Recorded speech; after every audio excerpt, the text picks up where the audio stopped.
Alors, nous sommes avec Bakary Cissé, journaliste des sports, ou bien le directeur général du média des sports. Journaliste sportif.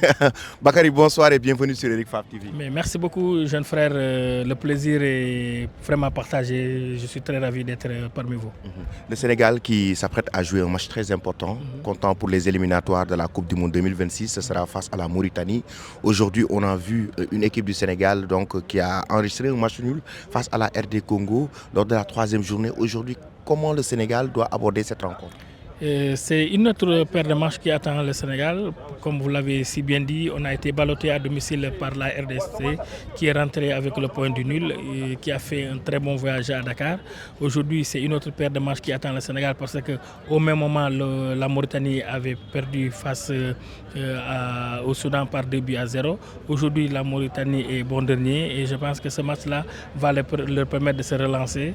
Et donc, ils vont essayer de faire des jeux un tout petit pour l'équipe du Sénégal. Mais à cette équipe du Sénégal de comprendre que aujourd'hui ce match-là, à mon avis, pour le gagner, il ne faut pas se presser, il faut rester calme parce que le stade sera très hostile dans la mesure où c'est un petit stade, dans la mesure où c'est un terrain synthétique et les footballeurs professionnels souvent n'enchantent pas, les pelouses synthétiques n'enchantent pas souvent les footballeurs professionnels. C'est pourquoi je dis qu'on ne doit pas se précipiter, on doit garder son calme et essayer de rester concentré parce qu'on a besoin de cette concentration. Parce qu'aujourd'hui, quoi que l'on puisse dire, la Mauritanie va jouer ses ailes devant son public et ne voudrait pas quand même perdre deux fois de suite, n'est-ce pas, ces éliminatoires. Oui, le Sénégal sur le papier est largement favori, mais la réalité du terrain peut rester tout autre. Justement, parlons de cette équipe du Sénégal. On a vu que Sadio Mané est forfait pour ces deux matchs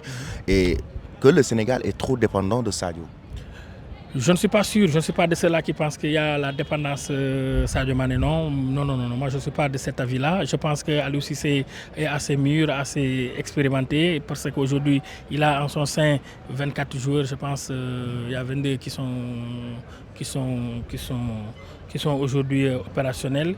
Il sait bien mettre une combinaison qui pourrait lui permettre d'avoir le turbo qui va quand même jouer et déjouer, n'est-ce pas, la Mauritanie. Maintenant, après, à chacun son profil. Peut-être que le profil de Sadio Mané est un peu rare, mais je ne pense pas qu'il y ait une Sadio dépendance dans cette équipe-là. Justement, après le match face à la RD Congo en zone mixte, Sadio Mané a fait une déclaration polémique pour dire carrément que le sélectionneur doit changer ou bien doit revoir le système de jeu 3-5-2. Aujourd'hui, vous êtes d'avis avec lui par rapport au système? Bon, la question a été posée tout à l'heure à Aliou Cissé qui a pris ça avec philosophie. Donc, essayons de prendre ça avec philosophie. On ne sait pas ce qui se passe en interne. Ce qui est sûr, c'est que le joueur a fait sa déclaration et Aliou Cissé a vraiment relativisé cette déclaration. Donc, ce qui veut dire qu'il n'y a pas de quoi fouetter un chat. On a vu aussi, c'est la toute dernière question, un jeune comme Nicolas Jackson, donc qui vient de faire ses beaux jours au sein de cette équipe nationale du Sénégal. Il a enregistré quand même des ratés dans ce match. Il pouvait pratiquement marquer 1 ou 2 buts face à la RD Congo. Aujourd'hui, en fait, selon vous, pourquoi le joueur n'est pas encore prolifique avec l'équipe nationale du Sénégal? Non, ce genre de match va permettre à Nicolas de grandir convenablement. Moi, je pense qu'il est sur le chemin. Il n'est pas loin du but. Il faut essayer de l'encourager. Il doit bénéficier de circonstances atténuantes parce qu'on a vu pire que Nicolas. Aujourd'hui, c'est un garçon qui est en train de se battre, qui est en train de découvrir, n'est-ce pas, le très grand haut niveau parce que jouer en équipe nationale n'a rien à voir avec jouer en club. Aujourd'hui, c'est un garçon, c'est vrai, qui a manqué de concentration, il n'a pas de réussite, mais moi je pense qu'il ne faut pas trop dramatiser les choses, on doit dédramatiser les choses, on doit pousser le garçon à se transcender, parce qu'à mon avis, c'est ce genre de match-là qui lui permettront vraiment de grandir et que je suis convaincu qu'avec Nicolas Jackson, il va nous valoir beaucoup de satisfaction. Merci beaucoup. Merci. Alors nous sommes avec Mbaye Sène, journaliste sportif sénégalais, donc du média des sports, effectivement l'international. Mbaye Sène, bonsoir et bienvenue sur Eric Fab TV. Bonsoir Al-Amin, bonsoir aussi à tous les téléspectateurs de Eric Fab TV. Voilà, Mbaye Sène, le Sénégal prépare un match important face à la Mauritanie, comptant pour les éliminatoires de la Coupe du Monde 2026. Après le match nul face à la RD Congo, aujourd'hui, comment les Lions de la Teranga doivent aborder ce derby?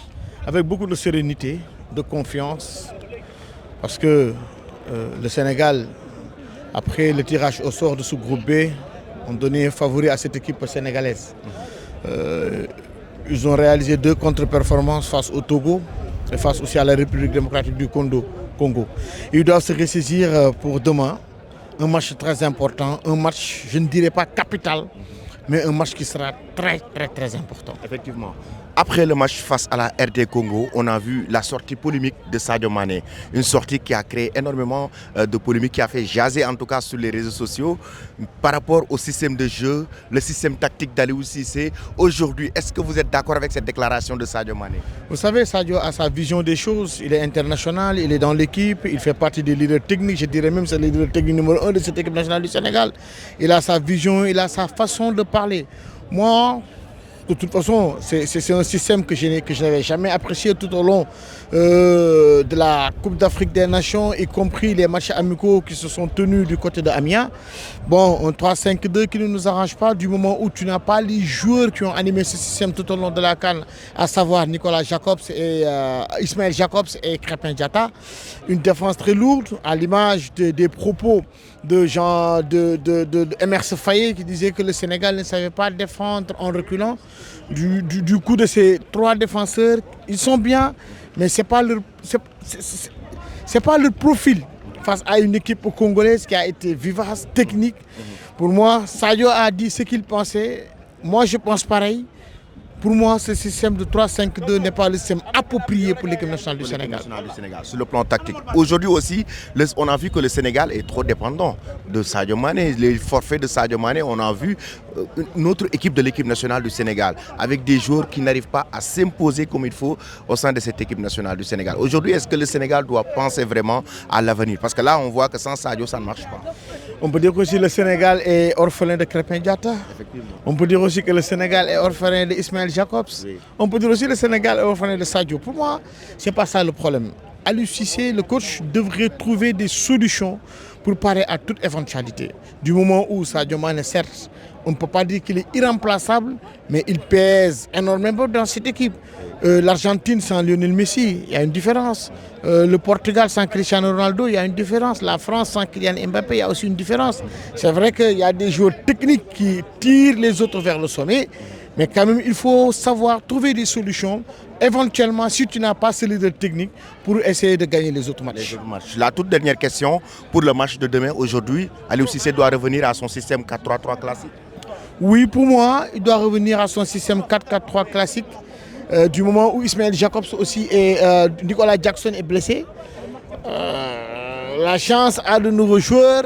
Il faudrait qu'il reformate, il faudrait qu'il ramène quelque chose de nouveau. Et il a compris que ces joueurs, éventuellement, ils ne le disent pas, mais ils ne sont pas fans de ce 3-5-2. Il faut revenir au système classique qui lui a permis de remporter la Coupe d'Afrique des Nations, ce fameux 4-3-3. Merci beaucoup, l'international. Merci beaucoup, Al-Amin. Merci à tous les téléspectateurs aussi de Eric Favre. Merci. Vous êtes en train de faire un très bon travail. Merci beaucoup. Voilà, ok.